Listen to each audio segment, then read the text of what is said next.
To create a splash poster design in Canva, start a new project, go to the Elements tab and search for Paint Splash under Graphics. Select one, rotate it, increase its size, and position it in the center. Change its color to black. Next, search for Curve Brush in Elements. Choose a graphic and change its color to white. Increase its size and position it over the splash.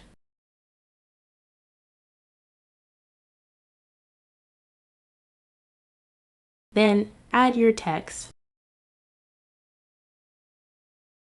Change the font to Handles and 6 and apply the curve effect from the Effects menu. Adjust the curve and size, then position the text.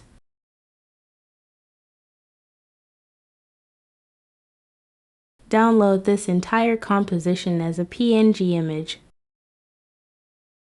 Now delete all elements from your canvas and upload the PNG you just created. Also, upload your chosen background image. Go to the Apps menu and search for the Blend Image app. Select your text PNG as the top layer and your background image as the bottom layer. In the Blend Mode options, choose Screen and click Add to Design. Finally, increase the size of the blended image to complete your poster.